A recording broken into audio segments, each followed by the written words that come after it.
Welcome back. All right, so we are now halfway through the season for the Seattle Kraken. They sit at 13, 24, and 4 overall, which is right around where some might have thought they would be, not as good as a lot of other people thought they would be.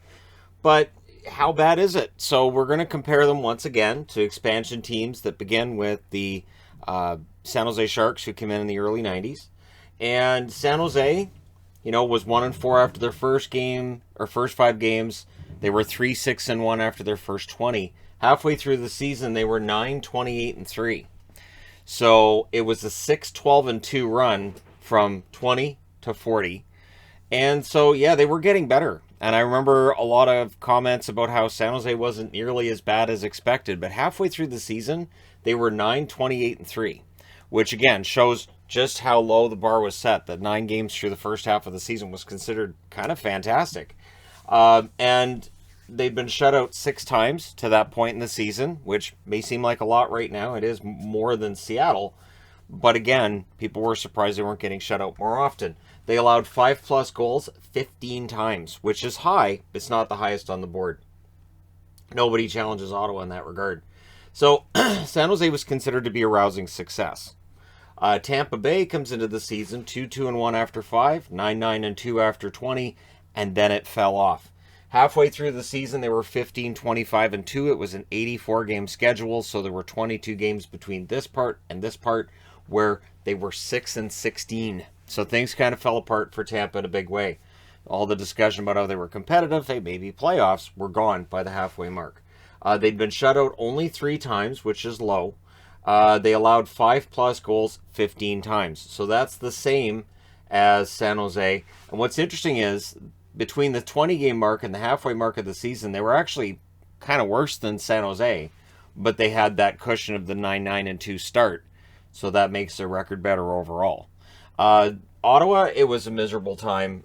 They were 1-4 after 5 games, 1-18-1 after 20. A heady 36-3 at the 42-game mark, the halfway point of the season. They went 2-18-2 in between. So, good times. They were only shut out once, though. There were a lot of games where they had 1 goal, but they only got shut out once. So that's kind of weird. They allowed 5+ goals 21 times. So that's exactly half. It's I remember a game where they scored, or no, I remember a game where they had, I think it was 7 players on the ice against Boston. And I got a kick out of it because I thought, well, it's Ottawa, you might as well give them a couple extra guys on the ice because, yeah, it was a bad year. It really, really was. But yeah, so Ottawa, they had taken younger, less experienced players. Tampa had taken the more experienced lineup. And it really showed halfway through the season just how Ottawa had kind of bungled the expansion draft. Florida was 2-2-1 after their first 5. They were 7-10-3 after 20. But they really got things going as they got to the halfway mark of the season. They were 17-17-8, meaning they went 10-7-5 between game 20 and game 42. So pretty strong first season for Florida. They had only been shut out once, but they only allowed 5+ goals 5 times. This was a team that was built around John Van Beesbroek and how we can make him better. And hard work, a lot of defense. And honestly, you want to look at trapping hockey, the New Jersey Devils perfected it and win a cup. I would say that Florida was the first expansion team that came in and said, we'll just not allow goals. We don't know how many we're going to score, but we just won't allow goals. And they had a very good record, so you would see imitation come from that. Also, the Anaheim Ducks doing something very similar. The Anaheim Ducks weren't getting destroyed either. They were 1-2-2 after their first 5, 5-13-2 after 20. But after 42 games, they were 16-24-2, meaning they went 11-11 over the 22 games between game 20 and the halfway mark of the season. So both Florida and Anaheim were showing if you can limit goals against, you can succeed as an expansion team. They had been shut out 4 times. They'd allowed 5+ goals 7 times. So, less successful than Florida, but not by a lot. And again, this made you think, wow, Anaheim and Florida could be competitive. Maybe we're going to see winning hockey there sooner than we've seen it with the other expansion teams. Which, of course, proves that the first year is pretty good to indicate how the team's doing out of the gate, but it doesn't necessarily mean long-term success. as Tampa's got 3 Stanley Cups since then. Anaheim's got 1. Florida doesn't have any. Neither do the San Jose Sharks or Ottawa Senators. So there's that. Now, we skip ahead to where the Nashville Predators come in. Nashville won 3-1 after their first 5, 8-11-1 after 20, and 14-23-4 halfway through the season. They were 6-12-3 in between. So we're back to an 82-game schedule. This is 41 games into the schedule for Nashville. Nashville got shut out 4 times. They had allowed 5+ goals 10 times. So that's back into double digits for the first time since Ottawa and Tampa here, and more goals allowed than Florida and Anaheim. But we're getting into the point where teams really don't have to worry about their lists of protected guys because the expansion drafts prior had already taken off a lot of their players. So this is where you start to hear the discussions about which players are available and whether or not further expansion makes a lot of sense, because it seems like it's diluting the talent pool and plays a role in goal scoring being down around the league. The dead puck era, it's not really a coincidence that it occurs while there's all this expansion going on, because teams have less really, elite level talent, and you're relying more on the defense to give you a chance to win the games, right? So, yeah, Nashville then leads to Atlanta. Atlanta was 1-2-2 after their first 5. They were 5-12-2-1 after the 20-game mark, and then after 41 games, they were 10-24-4-3. That fourth column is overtime losses. So in between game 20 and game 41, they were 5-12-2-2.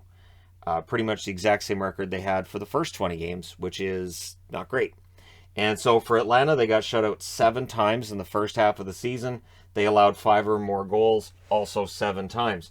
So they were allowing goals at a less alarming rate less often than Nashville, but they were also getting shut out more often. Atlanta was bad right out of the gate, and it really... I really still think that what happened with Atlanta and how bad they were right away is why Vegas and Seattle got better expansion draft lists than did the other expansion teams. Because, Atlanta now is in Winnipeg. They have never won a cup with that organization. Nashville's never won a cup either. And then you get into Columbus and Minnesota coming in, also not teams that have won Stanley Cups. So they want to give a team, I think it's really about giving them a better chance out of the gate. So Columbus and Minnesota both come in together, and both of them really focused on defense and goaltending as well. They're Columbus Blue Jackets 1-4 after their first 5, 7-11-1-1 after 20. After 41 games, they're 13-22-4-2. And they actually got a little bit worse. They were 6-11-3-1 in between game 20 and game 41. So for them, it was... it's always a learning experience in the National Hockey League when you're a first-year team. Sometimes it's a great learning experience, Vegas, and sometimes it's not. So they were shut out 5 times, Columbus, over the first half of the season. They allowed 5 or more goals 11 times. So the defense wasn't quite where Columbus likely wanted it to be. They had problems finding a goaltender the first few years there. Tugnut was good, don't get me wrong, but they really didn't have that franchise goaltender for a while. Basically till Bobrovsky.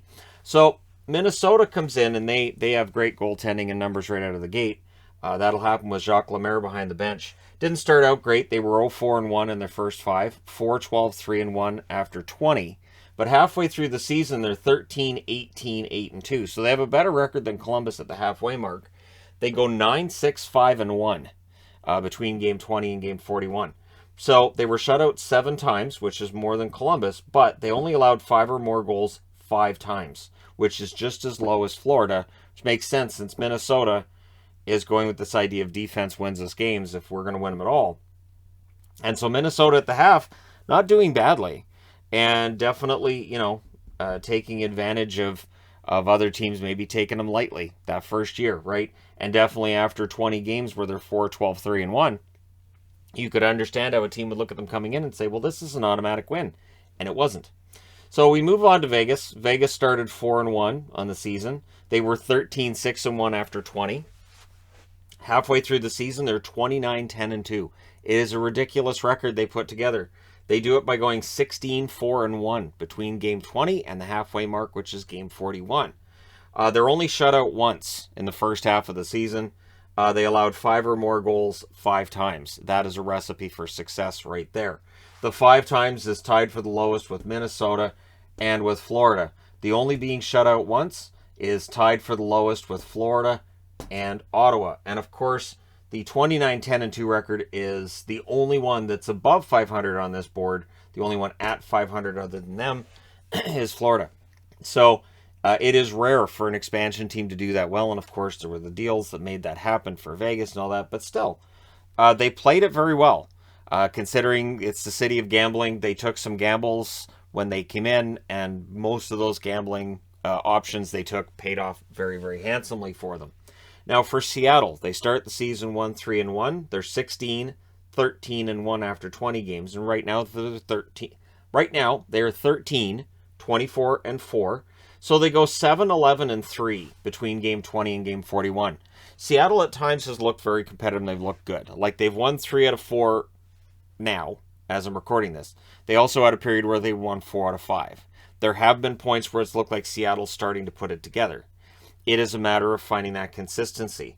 When you look at how many times they've been shut out, that's happened 3 times. So that's more than Vegas, more than Ottawa or Florida. And Ottawa being one of the best at not getting shut out is funny. But it's tied with Tampa for 3, so that's not bad, right? Allowed 5+ goals 12 times. That is the highest number on the board since San Jose had 15, Tampa had 15, and Ottawa had 21. And it is 1 time more than Columbus at 11. So it really comes down to them allowing too many goals. And that is something that an expansion team, right up here, absolutely can do. And again, as I've mentioned before, I think the fact that they're going to get compared to Vegas will mean their downfall in many people's eyes. But what I like with Seattle is, so they're on pace for 26 wins, which is not fantastic, but it's not abysmal. It's not horrible.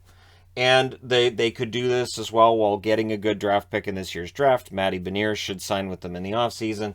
And they have cap space. They have a lot of cap space. So it's a different world than the one that was occupied by Minnesota and prior. However, when you look at the records, they're with the 13 wins, they've got the same number Minnesota did, the same number Columbus did, 1 less than Nashville. They have 3 less than Minnesota, 4 less than Florida. They are 10 ahead of Ottawa right now. They are 2 behind the Tampa Bay Lightning. They are 4 wins ahead of San Jose, and 16 behind Vegas. That number will grow as we look at this further into the season, unless Seattle has a fantastic second half of the season, which I don't think is highly likely, but still. We will talk about their inaugural season again at some point in the near future and have some fun with it. I still have room. This is the exact same board I've been using the whole time. Obviously, I haven't erased any of this from day one here. And so I think there's room here for 2 more columns before the season's done.